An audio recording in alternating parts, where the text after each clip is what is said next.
Bismillahirrahmanirrahim. Assalamualaikum warahmatullahi wabarakatuh. Perkenalkan, nama saya Alvin Fahir dengan NIM 2023-23-0039 dari Prodi Teknologi Informasi.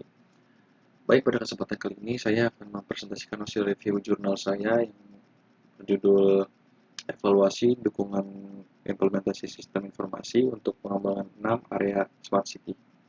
Jurnal ini ditulis oleh Bapak Handri Noprisen dari Universitas Mercu Buana yang diterbitkan pada tahun 2023 di bulan Januari dari jurnal JSAI. Topik ini sangat relevan dengan perkembangan teknologi masa kini, di mana kota-kota besar mulai bertransformasi menjadi ekosistem cerdas yang berbasis data dan konektivitas. Untuk mempersingkat waktu, mari kita akan masuk ke dalam PPT-nya. Di sini ada judulnya ya, evaluasi dukungan implementasi sistem informasi untuk pengembangan 6 area smart city yang dikaji sendiri oleh saya. Lalu sini ada nama jurnalnya, lagi dan lagi. Juga ada penerbitnya Universitas Mercu Buana dan juga edisinya di volume 6 nomor 1 Januari 2023. Dan penulisnya ada Handri Noprisen. Baik, kita masuk ke pembahasan pertama, yaitu ada masalah utama atau latar belakangnya. Seperti yang kita tahu, bahwa konsep smart city ini adalah bukan lagi sekadar tren ya, melainkan juga kebutuhan. Tujuannya jelas untuk meningkatkan kualitas hidup warga sekitar dan efisiensi birokrasi melalui teknologi informasi dan komunikasi kaotik seperti yang tertera di poin pertama, itu urgensi TIK. Lalu yang kedua ada masalahnya. Namun masalah yang sekarang ditemukan oleh penulis dalam jurnal ini adalah banyaknya tumpang tindih atau yang dalam pemetaannya lah. Jadi untuk pemetaannya itu tuh tumpang tindih gitu, belum merata gitu. Banyak kota yang ingin menjadi dalam tanda kutip smart city, tapi mereka bingung sistem informasi jenis apa yang sebenarnya dibutuhkan untuk area tertentu gitu.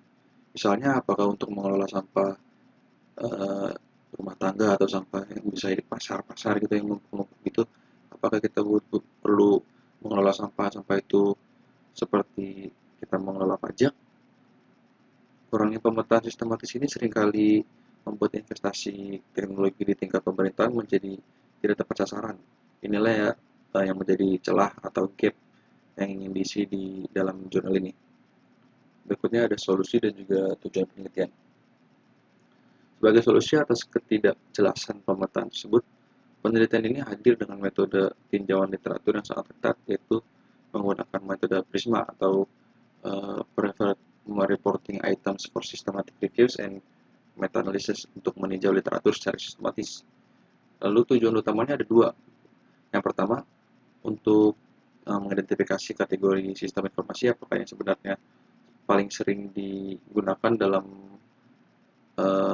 pemetaan smart system itu, dan juga apakah terbukti secara efektif dalam pengembangan kota cerdas. Kedua, penulis ingin memetakan hubungan antara kategori sistem tersebut dengan 6 area smart city. Dengan pemetaan ini, para pengambil kebijakan memiliki dalam tanda kutip kompas atau panduan dalam memilih teknologi yang sesuai dengan kebutuhan spesifik daerah mereka. Berikutnya ada metodologi penelitian. Sekarang mari kita bedah bagaimana penelitian ini dilakukan ya. Penulis menggunakan metode systematic literature review yang seperti yang tadi di slide sebelumnya itu PRISMA. Data diambil dari database Google Scholar dengan rentang waktu 11 tahun terakhir, yaitu dari 2011 sampai ke 2022. Proses seleksinya tidak sembarangan. Dari sekian banyak artikel yang muncul, penulis melakukan filtrasi yang sangat ketat. Di antaranya pertama yaitu identifikasi judul dan abstrak yang relevan. Lalu yang kedua ada seleksi kelayakan teks lengkap. Dan yang terakhir, hanya artikel yang membahas kaitan antara sistem informasi dan 6 area smart city, area 6 area smart city yang digunakan. Padahal 6 area smart city tersebut menjadi indikator dalam penelitian ini mengacu pada model yang diterapkan oleh Jakarta Smart City, yaitu yang pertama ada Smart Mobility, Smart Environment, Smart Living, Smart Economy, Smart Government, dan yang terakhir ada Smart People. Lalu berikutnya ada hasil dan pembahasan. Ini adalah inti dari presentasi saya. Dari hasil analisis data, ditemukan temuan yang sangat menarik. Penulis mengelompokkan sistem informasi ke dalam beberapa kategori besar.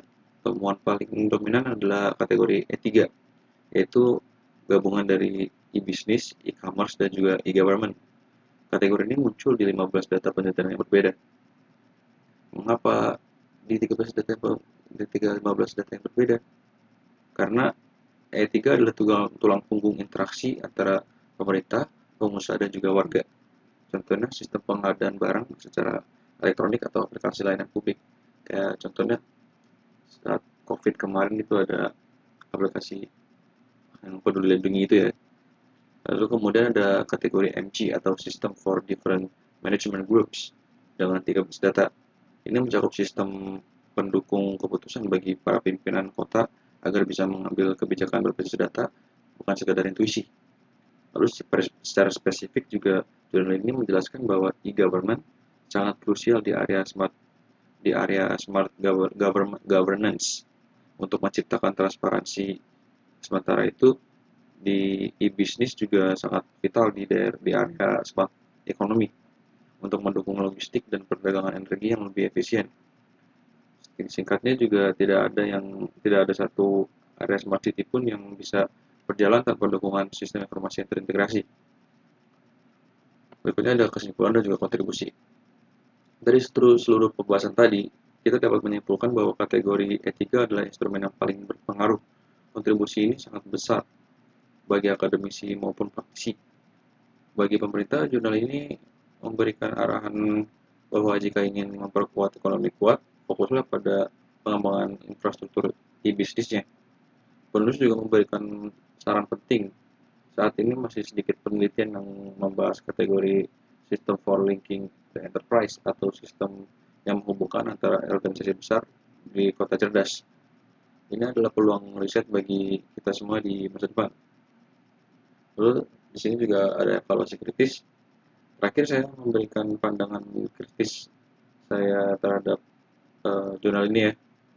Kelebihannya yang pertama yaitu penelitiannya sangat istimewa dan sangat sistematis maksud saya, dan menggunakan referensi yang cukup update. Pemetaan 6 areanya sangat aplikatif dan untuk diterapkan di Indonesia. Namun kekurangannya sendiri, penelitian ini hanya terpaku pada satu database yaitu Google Scholar. Akan lebih baik jika kedepannya penulis juga mengambil data dari Scopus atau IEEE agar perspektif globalnya menjadi lebih kuat gitu. Selain itu, seiring dengan kemajuan mobile computing, aspek keamanan data atau cyber security seharusnya menjadi porsi pembahasan yang lebih banyak. Jadi demikianlah presentasi saya mengenai review jurnal Smart City ini. Semoga bermanfaat untuk menambah wawasan kita semua mengenai implementasi sistem informasi masa depan. Saya mengembalikan saya